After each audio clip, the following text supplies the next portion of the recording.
Nick Hausman here with House of Wrestling live at the Royal Rumble, and I am joined right now by a multi-time Guinness book. Six-time Guinness World Record. You're starting to sound like Booker T when you say stuff like that. You know that? That's a great comparison because I'm a massive Booker T fan, so thank you so much. You're welcome, Natalya. Well, outside of your many, many records, there's a huge news story that I believe our friend Sean Ross Sapp, who's around here somewhere, broke, that you are working with Rory Culkin on a Hart Family film. I was just wondering, can you confirm or deny the report? I can't really confirm and I can't really deny, but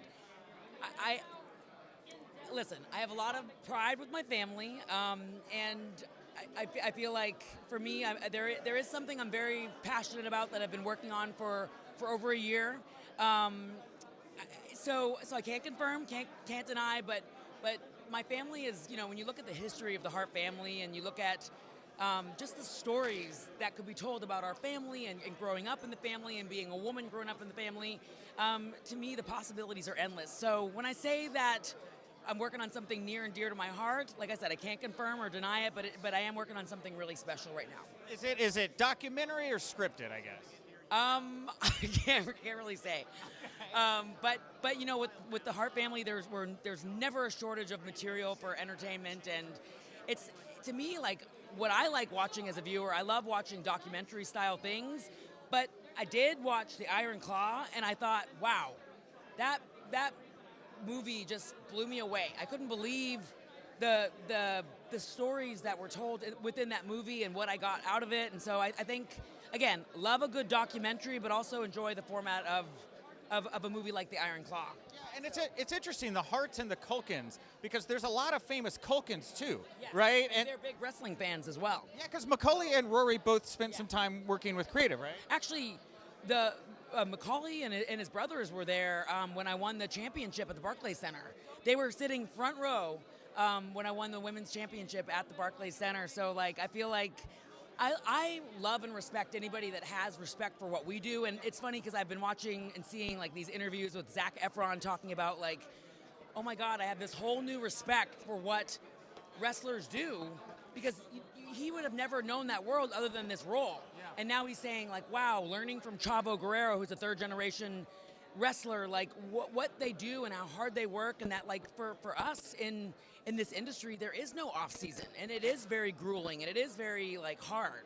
So I like that there's a new light being shed on it, that people can understand this world a little differently. Yeah, absolutely. Well, let me shift gears a little bit. You and your husband, TJ Wilson, shared, well, actually I think it was you who shared the videos of a recent training session at the dungeon. A lot of notable names in there. Let's start with Jade. How is Jade progressing? How far do you think she is from being in-ring ready for the WWE? When I say Jade is going to be amazing, I truly feel that she's got something so special about her. And like when Jade came, she asked if she could come down for a training session and she wanted to work with us. I thought like that was so cool because it was right after her mom had passed away. Yeah. And so I thought like, after having lost, I've lost my dad, and I remember when I was going through that time, it was such a difficult time for me in my life, and I said to TJ, the fact that Jade like is going through this very traumatic thing in her life, but she's still very driven and focused on the work that she wants to do in WWE and having this restart and this new focus on what we're doing. I just have so much respect for that, and she's going to be amazing. I think she's going to blow everybody away. All right, well, last question. They say I got one more. Then I'll ask you about the other guy in that class that got a lot of attention, and that was Ricky Starks. Now, Ricky Starks doesn't even work for WWE. He was the only AEW star in that mix. Talk to me a little bit about how that came about, and is he somebody that you would like to see in the WWE fold? For me, it's with the dungeon, with what TJ and I do, it's invite only, and it's kind of like, it's funny because it's like you got to know somebody that comes to our ring that's like, hey, phone a friend, ask a friend, can they come? So it's not something you can just drop in. It's not an LA Fitness where you're like, hey, I'm going to pay the drop-in fee. It's just a very like, because it's just this one day a week that we train right now. It's not really a school. It's a workshop. Yeah. So when Ricky came, listen, anybody that has passion, that I feel like Ricky has so much passion for the industry. I was totally honored to have him come train with us, and he's very, very talented. And so I would of course, love to see him, doing what he loves. I know he's very good friends with Cody Rhodes, but I think Ricky has a really great total package. He can speak, he looks great, he moves great, he's passionate. Anybody that wants to train on their days off, I give them nothing but credit. Whether it's Moose, whether it's Angelo Dawkins. By the way, I have to kick Angelo Dawkins out of our ring every week because he literally won't get out of the ring because he trains so hard. He wants to train for 3 hours straight. Tahuti off of, you guys know him as, from Hit Row. Oh, yeah. Okay. So Tahuti trains with us. BFAB, Bree, she trains with us. Liv Morgan's trained with us. Liv is one of our OGs.